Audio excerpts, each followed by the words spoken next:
우리가 오늘 예배를 드리며 또 하나님 앞에 영광을 돌리는 그런 시간을 갖고 있습니다.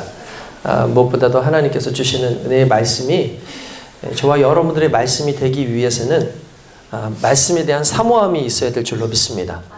주님의 말씀에 대한 사모함이 없고 기대가 없으면 그 말씀이 내게 잘 들어오지 않죠. 누군가와 대화를 할 때 대화가 잘 되는 이유는 뭐냐면 그 사람이 할 것에 대해서 기대를 하고 그리고 그 사람이 하는 말에 대해서 내가 듣겠다라는 그 좀 의식이 있을 때에 그게 자연스럽게 받아들여지고 또 기쁨 가운데서 또 이렇게 대화를 감당할 수가 있습니다. 우리가 그냥 뜬소리 하는 것처럼 그렇게 하는 것이 아니라 정말 진중하게 내 진심으로 받아들여지고 또 말해지는 그런 부분이 필요하죠. 오늘날 많은 사람들이 이 복음을 잔소리처럼 증거해요. 잔소리처럼. 잔소리 아시죠? 잔소리. 그러니까 뭔가 얘기를 하는데 이게 굵직하게 들어오는 게 아니라 잔소리처럼 들려져요. 왜 잔소리처럼 들릴까? 복음은 잔소리처럼 들려지는 게 아니라 원래 깊이 있게 정말 생명을 다루는 것을 이야기하죠. 예, 할렐루야. 아멘. 근데 잔소리의 특징은 뭐냐면 많은 사람들이 잔소리를 하면 너 잘되라고 하는 소리야. 너 잘되라고 하는 소리야 라고 얘기하지만 실제로 잔소리의 특징이 있어요. 그게 뭐냐면 내 눈에 보기에 뭔가 못마땅해. 내 눈에 보기에 뭔가 못마땅해서 그 사람을 좀 교정해주고 싶고 내 성미에 안 차기 때문에 내 성미에 좀 맞춰가지고 좀 할 수 있도록 하는 말들이 실은 잔소리예요. 그러니까 복음을 잔소리처럼 그렇게 전하는 사람들도 있고 잔소리처럼 대하는 사람들이 상당히 많이 있습니다. 그러니까 우리가 많은 사람들한테 복음처럼 이야기하고 있지만 실은 그것이 복음이 아니라 잔소리일 때도 있다라는 걸 좀 늘 한번 좀 생각해 볼 필요가 있다라는 거예요. 그래서 나는 생명을 살리는 말을 사용하고 있는가? 나는 그 사람에게 그리스도 예수의 십자가의 능력과 부활의 그 능력의 그 권세를 정말 은혜로서 증거하고 있는가? 아니면 그냥 내가 그냥 못마땅해가지고 그냥 말하는 것으로 그렇게 표현하고 있는가를 늘 우리가 한번 좀 살펴봐야 될 줄로 믿습니다. 오늘의 하나님의 말씀이 그냥 목사가 하는 그런 잔소리가 아니라 정말 하나님께서 우리에게 주시는 귀한 능력의 말씀일 수 있기를 원합니다. 하나님께서 그 말씀으로 오늘 저와 여러분들에게 크게 은혜 주시기를 원합니다. 할렐루야. 아멘. 오늘도 하나님께서 주시는 귀한 은혜의 말씀에 좀 귀를 기울이고 좀 신뢰하는 마음으로 좀 이렇게 있었으면 좋겠다라는 그런 생각을 해봅니다. 요즘에 우리 기독교가 전에도 계속 얘기하지만 상당히 좀 위축되어 있다. 많은 사람들에게 상당히 위축되어 있는 모습을 보인다라고 그렇게 얘기를 합니다.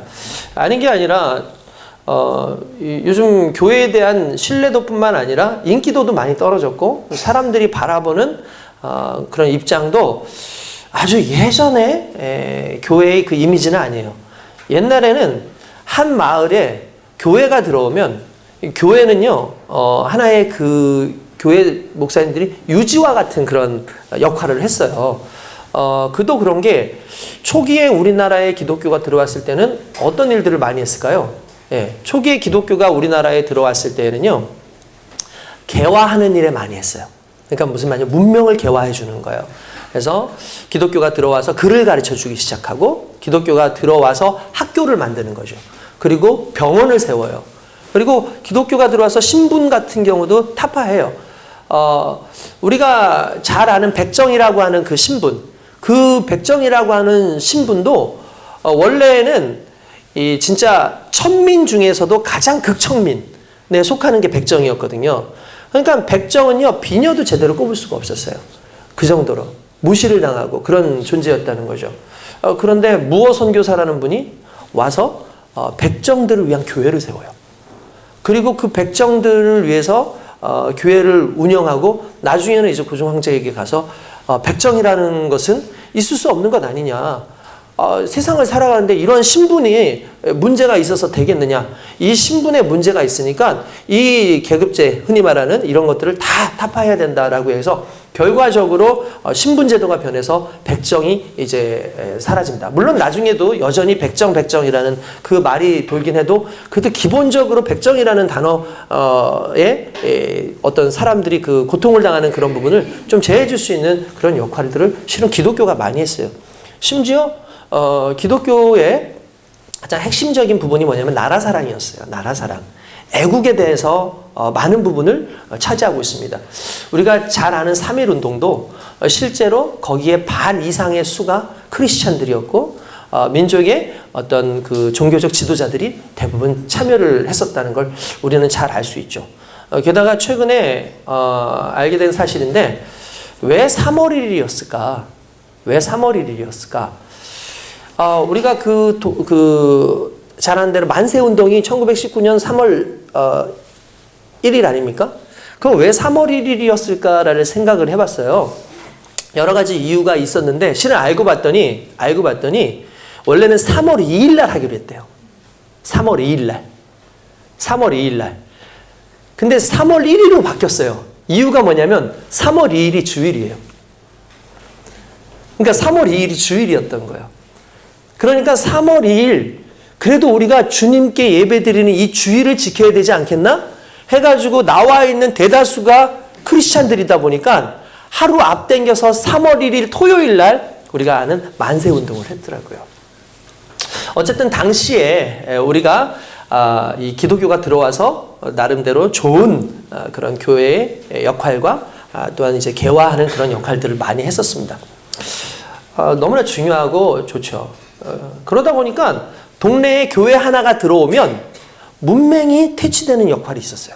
심지어 교회 하나가 들어오면은 사람들이 잘 사는 상황도 생기기 시작해서 당시에 목사님 그러면은 교회 일종의 동네 유지였어요, 진짜. 그래서 뭐 어린이들 옛날에 국민학교 때, 소학교 때 이제 그 운동회 같은 거 하지 않습니까?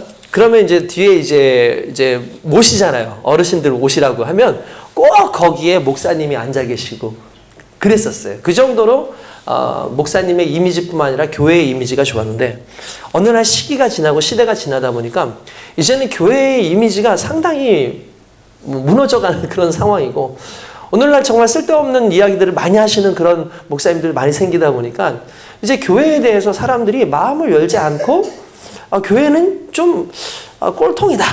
좀 문제가 있다. 이런 식으로 이상하게 자꾸 얘기가 나오기 시작합니다.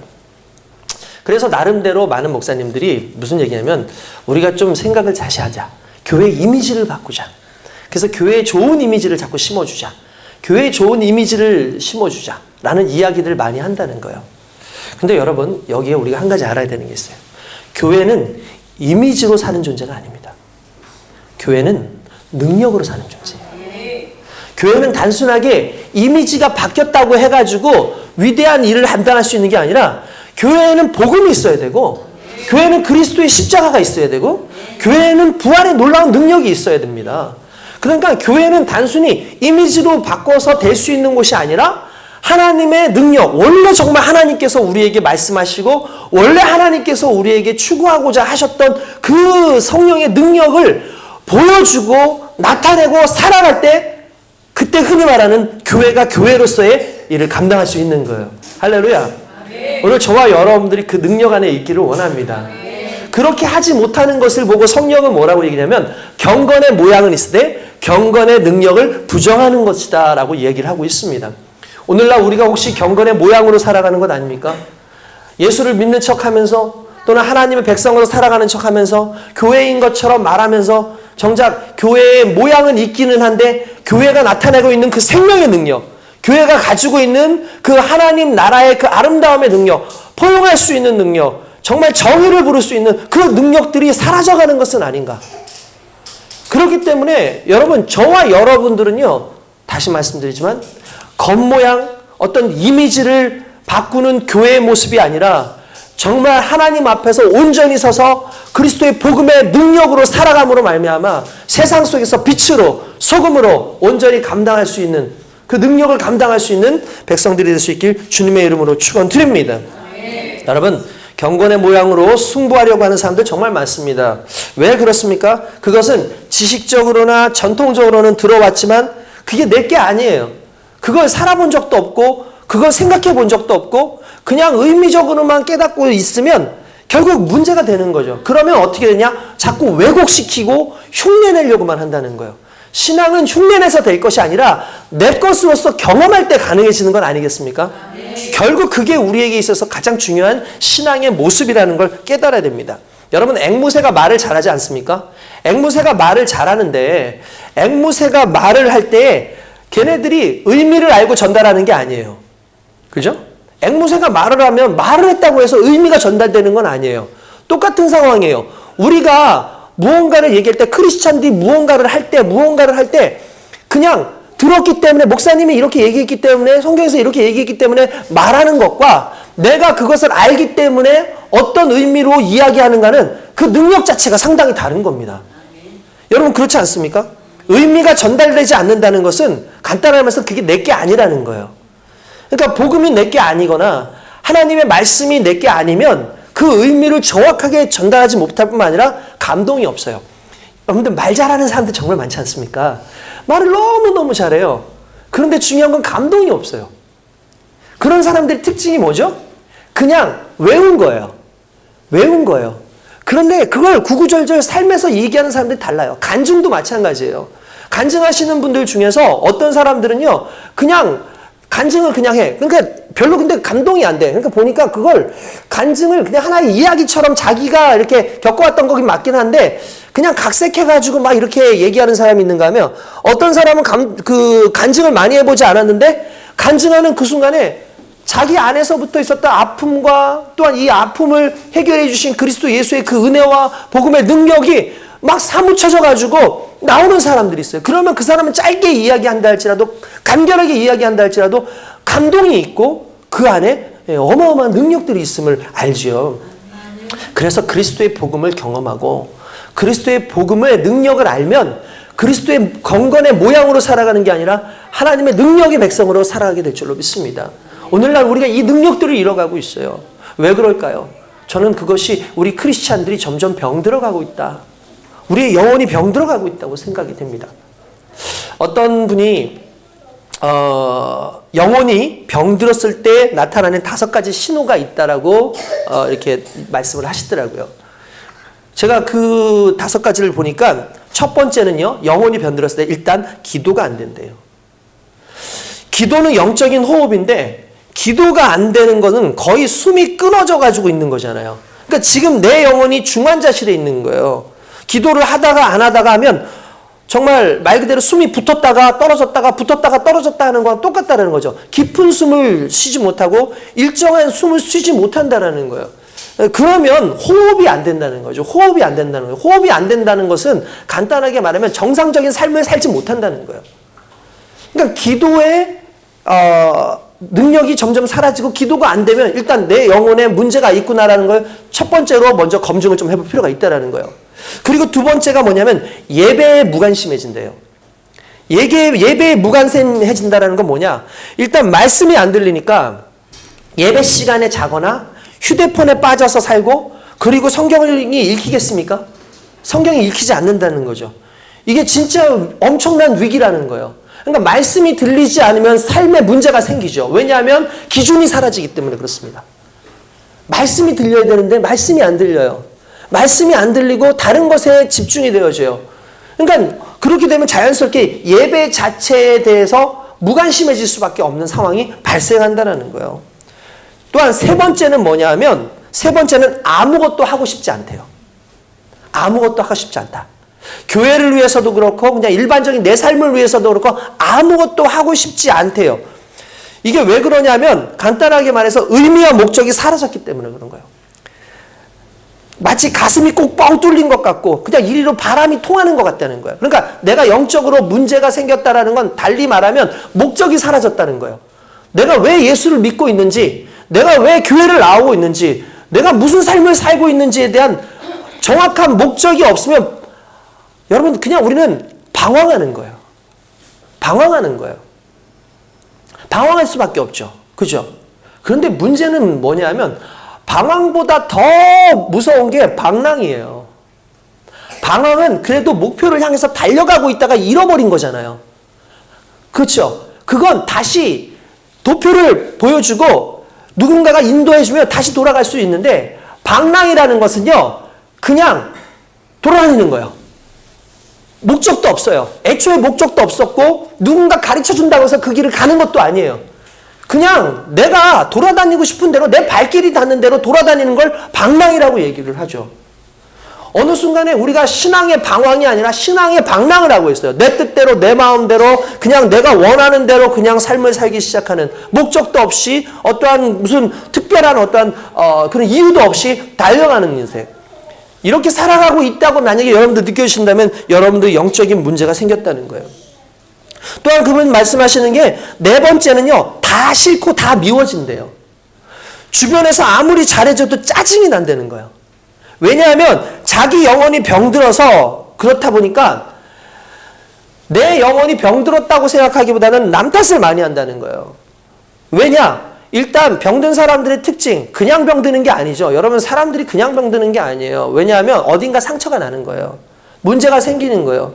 다리가 곪기 시작하면 그냥 다리가 곪는 게 아니라 자세히 살펴보면은 다리가 긁혔는데 그 긁힌 곳으로 파상풍병이 들어와서 갑자기 다리가 막 붓기도 하고 내가 생각했는데 위가 너무나 아파가지고 왜 이렇게 위가 아플까 했더니 위염이 생기기도 하고 위에 상처가 자꾸 생기기도 하고 몸에 상처가 생기기도 하고 이런 것들이 문제가 생기면서 곪기 시작하면 중요한 건 그때부터는 내가 아픈 건데 내 상처 때문에 아픈 건데 음식이 나를 아프게 한다고 생각을 하고 있고 내가 아픈 건데 옷이 나를 아프게 한다고 생각을 하는 거예요.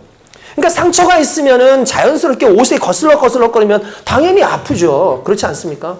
그러니까 영적으로도 마찬가지라는 거예요. 내가 상처가 있어요. 내가 마음에 아픔이 있어요. 그러면 중요한 건 그 상처와 분노가 자꾸 올라올 수밖에 없는 수많은 상황들이 오는데 이게 이미 영적으로 많이 상처받고 병들어 있다는 것을 의미한다는 거예요. 오늘날 수많은 크리스찬들이 이 영적 질병에 노출되어 있다라고 얘기를 합니다. 그냥 한두 사람이 아니라 대부분 뒤돌아보면 내가 그러고 있다는 걸 스스로 알게 된다는 거예요. 다섯 번째는 뭐냐면 죄책감 때문에 살지를 못한대요. 나는 용서를 받을 수 없다고 생각하는 거예요. 왜냐하면 내가 하나님 앞에서 또 반복되어지는 죄를 짓고 또 반복되어지는 이런 나의 모습 때문에 하나님께서 나를 용서하지 않는다. 그러니까 무슨 말이냐면 주님께서 주시는 은혜보다 나의 죄를 더 묵상하고 나의 연약함을 더 묵상하기 시작한다는 거예요. 그게 병들었다는 뜻이래요.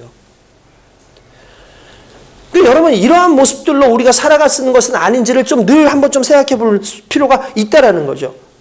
부정적인 생각에 사로잡혀서 벗어나지 못하는 것. 그런데 이 모든 것을 이길 수 있는 방법이 무엇이냐? 너무 단순하지만 기도와 말씀이에요. 너무 단순하지만 다시 기도줄을 붙잡는 거예요. 너무나 단순하지만 말씀을 다시 읽고 그 말씀을 기준으로 살아서 내가 무엇을 해야 되는지 말아야 될지를 정확하게 붙잡기 시작하면 되는데 우리가 너무나 힘들면 이 말씀줄 잡기도 기도줄 잡기도 힘들죠. 그래서 교회가 필요해요. 왜 교회가 필요한 줄 아십니까? 중보해 주거든요. 그를 위해서 기도해 주거든요. 만약에 여러분들 삶 가운데 힘든 부분이 있고 어려운 부분이 있으면 말씀하시라고요. 오늘 제가 이러한 아픔이 있습니다. 요즘 내가 이러한 힘듦이 있습니다. 요즘 기도줄이 잘 안 섭니다. 기도해 주십시오. 나를 위해서 좀 중보해 주십시오라고 하는 그게 흔히 말하는 교회 공동체인 거예요.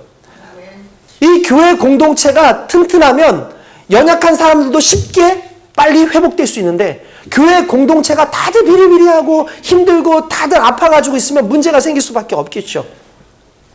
그래서 깨어있는 그런 교회 공동체에 믿음을 붙잡고 있는 사람들 그만큼 중요한 거예요. 오늘 우리가 다시 서기를 원합니다. 오늘 우리가 다시 기도의 줄을 잡고 다시 말씀의 줄을 잡고 다시 하나님께서 내게 주신 그 은혜를 생각하면서 나의 상처와 나의 아픔이 그리스도 예수의 은혜 가운데 성령의 기름 부으심을 통해서 완전히 회복되어지는 귀한 역사가 나타날 수 있길 주님의 이름으로 축원드립니다. 아멘. 아멘. 그렇습니다. 여러분 그것이 우리의 삶 가운데 필요한 부분이고 우리의 삶에 있어서 그러한 것들을 자꾸 경험해 가야 돼요. 우리가 솔직히 아프고 힘들 때 기도하고 여러 가지 문제가 생겼을 때 자꾸 기도를 하죠. 근데 그 기도하는 과정이요, 실은 무엇이냐면 우리가 기도하는 과정, 말씀을 찾는 과정이 실은 어떻게 보면 삶을 강력하게 하는 방법인 거예요. 왜 그러냐? 여러분, 우리가 교회를 나와서 설교를 들어요. 그러면 대부분 답을 알죠. 왜냐하면 목사님이 답을 얘기해 주잖아요. 그죠?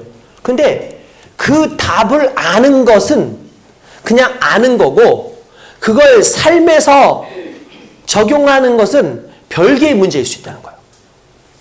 예를 들자면, 자, 답이 10입니다. 그러면 우리는 뭐라고 생각하냐면, 10. 그렇지, 답이 10이야. 그래, 10으로 살자! 라고 얘기를 합니다. 그런데, 여러분 보세요. 10이 되기 위해선 5 곱하기 2가 있습니다. 답이 뭐죠? 10이죠. 이건 쉽잖아요. 자, 5 더하기 5는?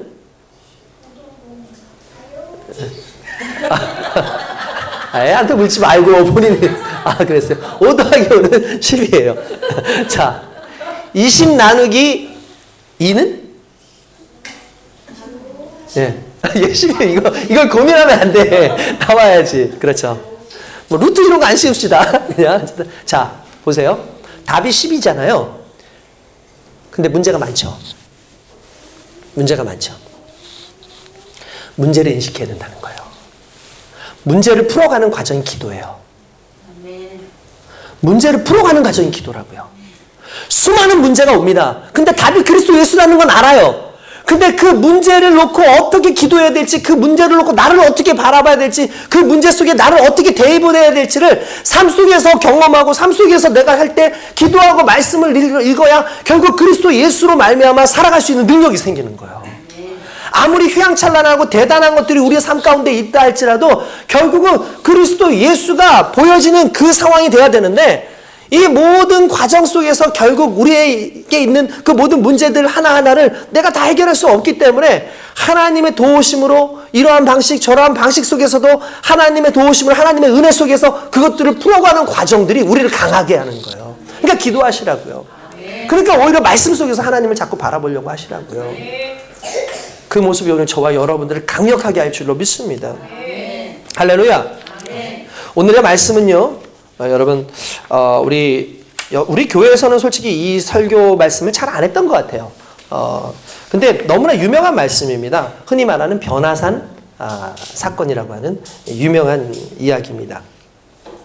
예수님께서 이 이전에 이제 제자들을 불러놓고 이야기를 하시죠. 그래서 이렇게 얘기하시죠. 야, 사람들이 날 뭐라고 얘기하냐? 누구라고 얘기하냐? 라고 얘기합니다. 그러니까 예수님은 선지자라고 합디다. 예언자라고 합디다. 훌륭한 랍비라고 합디다. 라고 얘기하죠. 그때 예수님께서 베드로에게 뭐라고 얘기하시죠? 그러면 너희는 나를 누구라고 하느냐? 라고 얘기하시죠. 그때 베드로가 뭐냐면 주는 그리스도시요 살아계신 하나님의 아들이십니다. 라고 얘기합니다. 그러니까 예수님께서 바요나 시몬아, 네가 복이 있도다. 이거 알게 한 거 혈육으로 알게 한 거 아니고 누가 알려줘서 한 게 아니라 아버지께서 성령으로 너를 하여금 알게 하신 거다 하면서 베드로를 축복하셨습니다. 그런데 문제는 그 베드로가 아까 전에 말한 경험과 그런 부분도 있었겠지만 정말 하나님의 은혜를 가지고 그걸 얘기했는지는 좀 의문이 돼요. 왜냐면 그 다음 얘기 때문에 그러죠. 그래서 예수님께서 당신이 십자가에 달려 돌아가실 것을 이야기하니까 갑자기 베드로가 나서서 안 됩니다. 주님 어디 가시려고 하십니까? 주님 왜 죽으세요? 말도 안 됩니다. 죽으시다니요. 무슨 소리예요? 이 땅에 사시면서 저희를 좀 영화롭게 해주셔야죠. 저희 좀 잘 나가게 해주셔야죠. 죽다니요. 예수님 이 땅에서 왕 되셔가지고 우리를 대단하게 하셔야죠. 뭔 소리 하십니까? 죽으시면 안 됩니다. 내가 말릴 겁니다. 라고 하니까 예수님께서 하셨던 말씀이 사탄아 물러가라. 네가 나를 넘어지게 하는도다. 라고 말씀을 하셨다는 거예요. 그 말은 무슨 말이냐면 베드로가 답은 얘기했지만 그는 식을 몰랐던 거예요. 베드로가 답은 얘기했지만 그 답이 어떤 의미를 가지고 있는지에 대해서 정확하게 알지 못했던 거예요. 우리가 기억해야 되는 건 예수 그리스도와 나와의 삶 가운데에서 만나지는 직접적인 하나님과의 그 은혜가 일단 경험되어져야 돼요. 그뿐만 아니라 그 의미가 무엇인지를 조금 더 깊게 봐야 된다는 거예요. 단편적으로 봐서는 안 된다는 거죠. 그 사건 이후에 예수님께서 시간이 지나서서 제자들 중에서 베드로와 요한과 야고보를 데리고 산에 올라가서 기도를 하십니다. 산기도 하시러 가시는 거죠. 거기서 이제 기도를 이렇게 하시는 그 중에 어마어마한 사건이 갑자기 나옵니다. 무슨 말이냐면 갑자기 베드로와 야고보와 요한이 특징이 있어요. 이 사람들은. 이 사람은 프로 기도로가 아니야. 얘네들은 그냥 잘 졸아. 그러니까 여러분들 이 말씀이 항상 여러분들께 위로가 되시기 바랍니다. 나만 기도를 못하는 거 아니구나. 베드로도 요한도 야고보도 자느라 바빴구나. 예수님 혼자 기도하고 있어요. 예수님 혼자 기도하고 있어요. 근데 솔직히 예수님 수발드느라고 얼마나 힘들었겠습니까? 그죠? 이렇게 돌아다녀야 되고 줄을 서시오라고도 얘기해야 되고 나오세요라고 얘기도 해야 되니까 얼마나 바빴겠어요. 그러니까 또 제자들이 또 이렇게 저렇게 하다 보니까 피곤했겠죠. 예수님 저녁에 산기도 올라갔는데 다들 이렇게 졸면서 이렇게 있는 그 순간에 갑자기 살짝 실눈을 떠보니까 예수님이 영광의 광채로 확 나타나더니 변형된 모습으로, 변화된 영광스러운 모습으로 계시는 거예요. 근데 그분만 계시는 게 아니라 옆에서 두 사람이 같이 있는데 아주 정말 말 그대로 너무 영광스럽게 생긴 두 사람이 있는데 그 두 사람을 성경에서는 누구라고 얘기했냐면은 모세와 엘리야를 이야기합니다. 그러니까 예수님께서 모세하고 엘리야하고 같이 셋이서 이야기를 하면서 무슨 얘기를 했냐면 그 내용은 간단했어요. 예수님의 죽으심에 대해서 얘기하는 거예요. 예수님이 곧 별세하신다. 곧 죽으실 것에 대해서 이야기를 하는 거예요. 그리고 난 다음에 이렇게 이걸 보니까 갑자기 베드로하고 제자들 놀랬겠죠. 눈이 동그랗게 떠져가지고 이게 무슨 일이야? 야, 예수님이 변화되셔가지고 지금 모세를 옆에 엘리야를 옆에 두고 대화하고 계셔. 와, 이거 진짜 어마어마한 사건이다 라고 얘기를 합니다. 그때에 이 모세와 이제 엘리야가 이야기를 다 나누고 올라가려고 구름으로 올라가려고 하는 그 순간에 갑자기 이 베드로가 예수님께 달려가죠. 예수님 너무나 아주 스펙타클하고 아주 대단한 그런 일 아닙니까?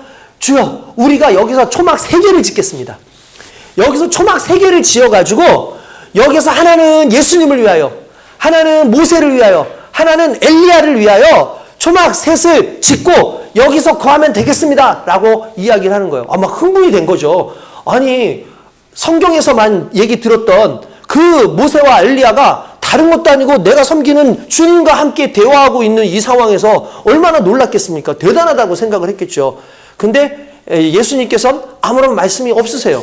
그리고 호련히 구름이 와서 그들을 데리고 가는 순간에 모두가 다 엎드려 있는, 두려워하고 있는 그런 상황이죠. 그냥 부지불식간에, 분명하긴 한데 부지불식간에 일어난 일이기 때문에 뭐라고 어떻게 표현할지 모르다 보니까 뒤늦게 나중에 가서야 이 이야기를 하는 겁니다. 여러분, 그러면 여기에서 우리가 이 내용들을 잠깐 좀 살펴볼 필요가 있어요. 여기서 첫 번째 뭐냐면 예수님께서 28장에 한번 성경을 보면서 한번 들어가 볼게요. 28절에 보면 매 말씀을 하신 후 8일쯤 되어 예수께서 베드로와 요한과 야고보를 데리고 기도하시러 산에 올라가셨다라고 얘기를 합니다. 이건 의미가 있는 겁니다. 그러면서 여기에서 누구를 만나게 됐다고요? 모세와 엘리야를 함께 만나는 거죠. 실은 요 말씀 이전에 이 말씀을 하신 후에라고 되어 있으니까 이 말씀이 뭐였냐면 예수 그리스도의 그 영광의 모습이 나타나는데 그건 이런 거였어요. 예수님 그리고 하나님 아버지 그리고 천사들의 영광을 이렇게 이야기를 해요. 그런데 그 천사들의 영광의 특징이 뭐냐면 지금이 아닌 거예요. 예수님 아버지 천사의 영광은 후대의 미래에 가서 나중에 재림한 이후에 하나님 나라에 가서 경험할 것을 의미해요. 그런데 지금 여기에서 등장하고 있는 예수님, 아버지, 그리고 모세하고 엘리야는 선지자거든요. 이 선지자는요, 간단해서 현재적인 것이에요. 그러니까 미래적인 것이 아니라 현재 우리에게 말씀하시는 하나님의 그 은혜 속에서 지금 나타나고 있는 영광을 의미하는 거예요. 그러니까 이 말을 좀 쉽게 얘기하자면 이런 거죠. 예수님께 모세와 엘리야가 예수님 앞에 나타난 이 현상 자체는 앞으로 그렇게 될 거야가 아니라 현재 너희가 모세가 얘기하고 엘리야가 나타나서 선지자의 대명사로서 얘기했던 그 영광이 현재 너희에게 나타났다라는 걸 의미하는 거예요. 이게 일단은 그 의미예요. 그러니까 다시 말하면 예수님은 미래의 예수님이 아니라 지금 현재에 있는 우리의 현재의 예수님이고 현재의 영광 속에 거하시는 것이기 때문에 우리는 그 예수님으로 말미암아 현재 예수님을 통해서 은혜 속에 있는 그 사실을 항상 기억하고 있어야 된다는 거예요. 여러분, 앞으로 하나님께서 함께 하실 거야. 앞으로 예수님이 내게 영광을 주실 거야. 앞으로 예수님께서 내게 은혜를 주시고 나를 구원해 주실 거야가 아니라 지금 나를 구원하시는 그 하나님의 역사를 표현하고 있는 거예요. 이건. 할렐루야. 그러면서 예수님께서 기도하실 때에 용모가 변화되고 그 옷이 휘어져 광채가 나더라 라고 되어 있습니다. 자, 한 가지 물어볼게요. 요 모습하고 비슷하게 등장하는 예수님의 모습이 있습니다. 뭘까요? 뭔 것 같아요? 지금 이 모습하고 비슷하게 표현되시는 부분. 맞아요. 부활의 주님. 이 모습이 부활의 주님의 모습인 거예요. 용모가 변했어요. 외모가 변했어요. 그죠? 광채가 나고 있어요. 이 모습이 뭐냐면 바로 부활의 주님이에요. 왜 이걸 알 수 있는 줄 아십니까? 맨 마지막에 36절 보세요. 36절에 보면 제자들이 잠잠하여 본 것이 무엇이든지 그때 아무에게도 이르지 아니하니라 라고 되어 있죠. 이 사람들이 몰랐던 거예요. 이게 무슨 의미인지. 그래서 그냥 기억 속에만 머물러 있었어요. 그런데 자신들이 부활의 주님을 보고 난 다음에 부활의 주님이 모양이 달라. 너무나 영광스러운 모습이야. 초췌하고 뭐 꾀지지 않은 그 모습이 아니라 변형되어진 주님의 모습을 보고 나니까 언제가 생각나요? 변화산 사건이 기억이 나는 거예요. 그때 변화산에서 있었던 그 영광스러움이 바로 부활에 대한 예수님의 모습이었구나. 결국 그 사건이 말해주는 게 뭐냐면 예수님이 죽고 죽음 이후에 다시 부활하실 것에 대해서 보여주는 그 사건이 바로 이 변화산 사건의 핵심이었던 거예요. 이게 너무나 중요한 겁니다. 이거 여러분. 부활의 주님의 모습. 그 모습을 보게 된 거죠. 제자들이 잠잠하여 본 것을 알지 못한 거예요. 여러분, 그래서 항상 여러분한테 말하고 싶은 게 있어요. 부활의 주님을 경험해야 부활의 주님이 누군지를 정확하게 알 수 있어요. 전에도 여러분들한테 얘기했죠. 예수님께서 부활하신 이후에 제자들이 예수님 부활하셨대 라고 얘기를 하지 않습니까? 그러면서 막 변하지 않습니까? 근데 그 이전까지는 변하지 않아요. 왜 그러냐면 예수님이 이런 말씀 저런 말씀 해주시고 다 얘기를 했음에도 불구하고 지금 존재하지 않는 예수님, 죽어버리신 예수님 앞에서는 과거에 했던 말이 너무 무색하고 기억도 안 나는데 부활하신 주님을 만나고 나니까 그때의 말 하나하나가 다 떠오르는 거예요. 그때의 사건 하나하나가 떠오르는 거야. 이때 그 말이었구나. 성전을 3일 만에 다시 짓겠다. 성전을 다시 지었다라는 말은 예수님이 3일 만에 부활하신다는 사건을 얘기하신 거였구나. 부활은 이런 거구나라는 걸 깨닫는 거죠. 이렇게 생각하시면 돼요. 부활 이전의 제자들과 부활 이후의 제자는 똑같은 제자가 아니라는 거예요. 우리도 마찬가지인 거예요. 정말 영적으로 뿐만 아니라 삶 속에서 부활하신 그 주님이 갑자기 믿어져요. 이건 정말 중요한 거예요. 믿어져요. 이론적으로 말도 안 되는데요? 그건 이해가 안 되는데요? 그냥 그렇게 신앙생활 했다가 어느 날 기도하면서 말씀을 읽다가 가슴이 뜨거워지고 그리스도 예수의 부활하심이 내 마음 가운데 들어오고 눈물이 나기 시작하고 주님을 생각해보니까 나의 모든 죄를 해결하신 그 하나님의 은혜를 경험하는 순간에 이전의 과거로 돌아갈 수 없는 내가 되는 거예요. 이제는 부활의 사람으로 변하는 내가 되는 거죠. 그 부활의 주님을 경험하는 이 놀라운 사건이 오늘 저와 여러분들에게 있어야 될 줄로 믿습니다. 아멘. 그 부활의 주님을 만나길 기도하십시오. 그 부활의 주님이 여러분들의 삶 가운데 지배하시기를 원하십시오. 그러려면 여러분들이 철저하게 주님 앞에 복종하고 철저하게 주님이 나의 주님이심을 믿고 말씀을 따라 살아가는 그 순간순간에 내가 지금 누구의 말씀을 듣고 있는가? 그리스도 예수의 말씀을 듣고 있구나. 그분이 나와 다른 분이 아니고 그분이 내 안에서 역사하시는 분이구나라는 걸 이걸 믿음적으로 경험하는 그 순간에 여러분 우리의 삶이 바뀌어버려요. 할렐루야. 그러한 놀라운 은혜 가운데 시작되어질 때 성령의 역사도 우리 가운데 임할 줄로 믿습니다. 여러분 그렇지 않습니까? 부활했어요. 한 단계 더 나아갑시다. 부활한 주님으로 말미암아 감동이 있었어요. 그런데 여전히 우리 삶 가운데 있는 한 가지 해결되지 않는 그 부분이 뭐냐면 그 부활? 그래 그럼 그때 그 부활이 나랑 무슨 관계지? 예수님 부활할 수 있지. 예수님이니까. 근데 나랑 무슨 관계지? 라고 했을 때에 몰랐어요. 그러다 보니까 또 떠나가죠. 다시 예수님 부르죠. 야 일로 와. 왜 자꾸 도망가고 그래? 다시 데려오잖아요. 데려오고 난 다음에 그들에게 뭐라며? 예루살렘을 떠나지 마. 너희가 예루살렘을 떠나지 않고 있으면 수일 후에 아버지께서 성령을 너희에게 주실 거야. 보내실 거야 라고 얘기하죠. 성령은 예수의 영 아닙니까? 그들이 오순절 다락방에서 기도하고 있던 그때 성령의 충만함이 왔어요. 그러니까 놀라운 역사가 뭐냐면 성령의 충만함을 보니까 예수가 누군지 깨닫게 되고 성령의 충만함을 받고 나니까 예수의 부활이 나의 부활이라는 사실을 경험하게 된 거예요. 그때 놀라운 은혜가 일어나는 거죠. 오늘 저와 여러분들이 그런 은혜 가운데 있기를 원합니다. 여러분 특별히 여기에서는요. 모세와 엘리야라고 하는 두 사람이 나타났다는 것에 대해 우리가 좀 생각해 볼 필요가 있습니다. 일단 첫 번째는 모세와 엘리야는 구약의 율법을 그리고 구약의 예언을 대표하는 두 사람입니다. 그러니까 이걸 좀 쉽게 얘기하자면 이런 거예요. 구약의 율법 속에서 구약의 율법은 결국 그리스도 예수로 말미암아 완전해질 것을 의미하는 것이고 구약의 예언은 결국 오실 메시아가 예수님이라는 것을 의미하는 거죠. 그러니까 율법이 말하고 있고 예언이 말하고 있는 그분이 누구라는 거예요? 예수님이라는 거예요. 그러니까 예언의 성취가 예수님이라는 것을 보여주는 하나의 가장 중요한 모습이었다라고 볼 수 있다라는 거죠. 뿐만 아니라 두 사람에게 또 공통적인 특징이 하나 있습니다. 그게 뭐냐면 이 두 사람은요 하나님의 영광을 직접 본 사람들이에요. 시내산에서 모세는 하나님의 얼굴을 뵙죠. 그래서 얼굴에 광채가 나잖아요. 영광을 봐요. 엘리야는 호렙산에 가가지고 그때 세미한 음성 가운데서 하나님을 만나게 되죠. 변화돼요. 예수님은 산에서 기도하시면서 항상 날마다 아버지를 봐요. 무엇을 의미하는 겁니까? 하나님을 경험한 사람들이라는 거예요. 그때 나타나는 게 뭔지 아십니까? 영광입니다. 우리가 하나님을 경험하는 순간 우리는 초라한 인생이 아니라는 거예요.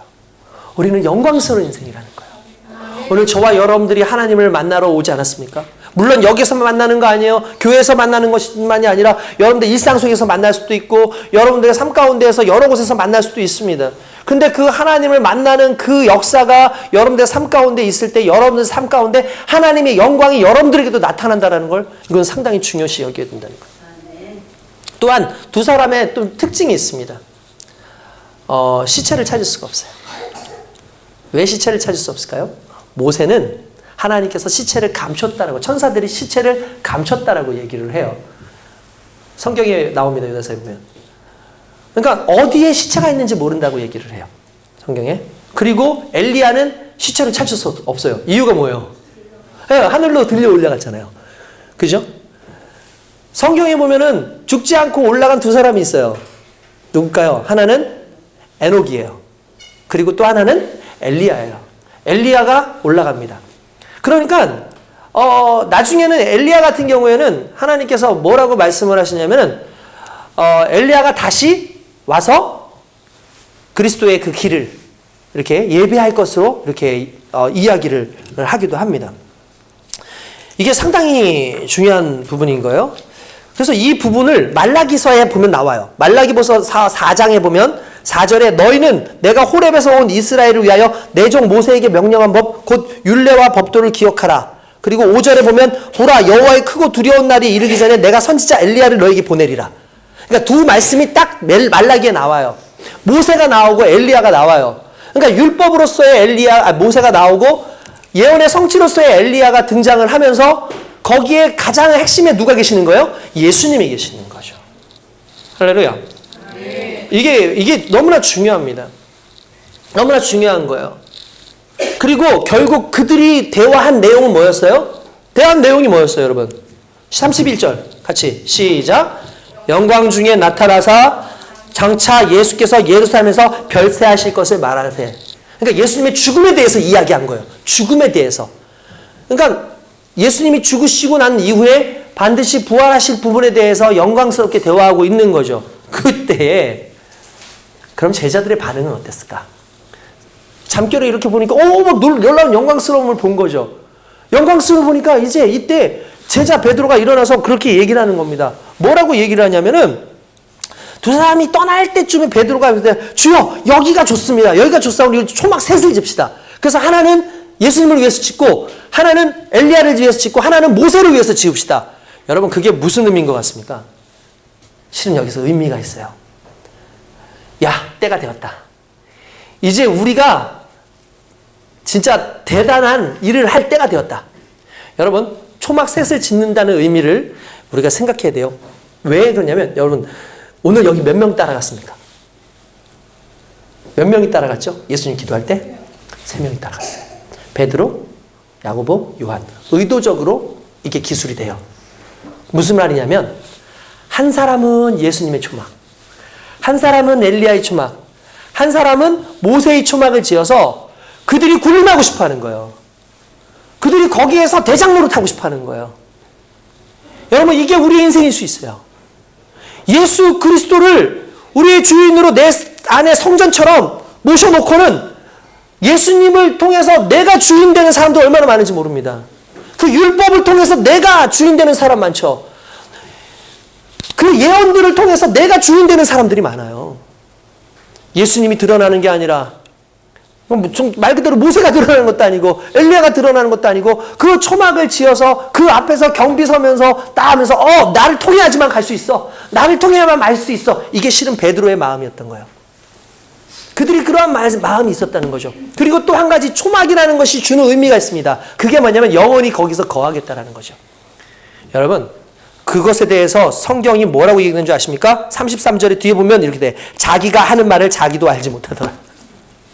자기가 뭔 말을 하는지도 알지 못하고 이 상황 속에서 내가 무엇을 해야 되는지도 알지 못하는 그 말을 하고 있는 베드로와 그의 두 다른 제자들. 여러분 이게 우리일 수 있다는 거예요. 자, 율법적인 내용들, 예언적인 모든 내용들 거기에 집중되어 있는 모든 수많은 사람들이 있지 않겠습니까? 그런데 갑자기 구름이 덮어요. 구름은 항상 하나님의 현현, 하나님의 임재를 의미하지 않습니까? 그 임재 속에 할 때 두렵죠, 사람들이. 이건 그냥 일반 구름이 아니에요. 그냥 우리가 아는 하늘에 있는 구름이 아니에요. 뭔가 임재 가운데 임해지는 엄청난 구름의 모습인데 그 속에 갑자기 모세와 엘리야가 들어가고 싹 사라져 버립니다. 그리고 구름 속에서 소리가 나요. 이는 나의 아들 곧 택함을 받은 자니 너희는 그의 말을 들으라. 할렐루야. 그가 하는 말을 들어라. 그가 하는 말이 뭐였어요? 나 이제 죽는다. 그가 하는 말이 뭐였어요? 나 다시 살 거야. 그러니까 그 말에 매여 있어야 돼. 다른 거 보지 마. 이 땅에 초막 짓겠다고 그런 소리 하지 마. 난 죽어야 돼.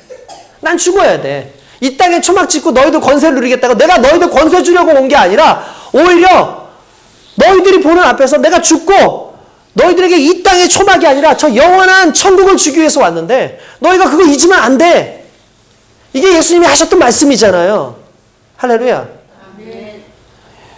예수님을 흐리는, 예수님에게 집중하는 걸 흐리는 모든 것들이 있어요. 그것이 때때로는 어떻게 보면 율법적인 내용일 수도 있고 누군가의 예언일 수도 있고 아니면 교회의 하나의 전통일 수도 있고 그럴 수 있어요. 우리가 가지고 있던 신앙적 어떤 양심일 수도 있어요. 그런데 그 모든 것이 걷어지는 그런 순간들이 와요. 그때 우리가 고백할 수 있는 것이 딱 하나입니다. 36절 읽어보겠습니다. 시작. 소리가 그침에 오직 예수만 보이더라. 할렐루야. 누구만 보이더라? 예수만 보이더라. 이게 핵심이에요. 다 거쳐지고 나니까 누구만 보여요? 예수만 보이더라. 이게 신앙생활이에요. 예수만 보이는 거. 말씀을 통해서 결국 말씀하시는 게 누구예요? 예수예요. 수많은 예언들을 통해서 얘기하는 게 누구예요? 예수예요. 우리의 삶 가운데 이 교회를 통해서 이야기하고자 하는 게 누구예요? 예수예요. 그러니까 예수를 자랑하고 예수의 은혜 가운데 살고 오직 예수를 바라보고 그분에게 집중되어지는 인생을 살아가는 게 우리의 신앙생활의 목적인 거죠. 예수가 답이에요. 근데 그 예수가 답인데 처음에 얘기한 것처럼 우리는 그 예수의 답인 것을 어떻게 알 수 있는 거예요? 삶 속에서 하나씩 풀어져가는, 만나져가는 기도 속에서, 말씀 속에서, 또한 내가 예수의 삶을 살아가기 위해서 풀어나가는 그 과정 속에서 결국 예수만을 집중하는 놀라운 은혜가 있는 줄로 믿습니다. 지금 예수를 집중하지 못하게 하는 수많은 것들이 우리에게 얼마나 많습니까? 바쁜 일상들과 온갖 수많은 이 매스컴에 나오는 그런 내용들과 다양한 그러한 것들이 다 우리를 지금 어떻게 보면은 지금 이 상황 속에서 상당히 힘들게 할 수 있어요. 근데 이럴 때일수록 더 집중해야 되는 것이 우리가 예수일 수밖에 없는 이유는 우리가 이 땅에서 살고 끝나는 인생이 아니라, 우리가 이 땅에서 그냥 머물러지는 인생이 아니라 결국 하나님과 함께 그리스도 예수 안에서 영원한 삶을 살 존재란다 한다면, 그리고 그것이 맞기 때문에 오늘 우리는 오늘도 예수에게 집중하는 거룩한 삶을 살아야 될 줄 믿습니다. 여러분들 야망 다 버리고 여러분들의 욕심들 다 버리고 오직 예수 한 분만 바라보는, 내가 봤더니 오직 예수만 보이더라. 결국 여러분 보세요. 딴 건 다 떠나도 우리의 삶에는 예수만 남아요. 우리의 인생에 예수만 남아요. 할렐루야. 아멘. 그러한 은혜가 오늘 저와 여러분들이 있다는 걸 깨닫고 달려가는 귀한 삶을 사시길 주님 이름으로 축원드립니다. 기도하겠습니다.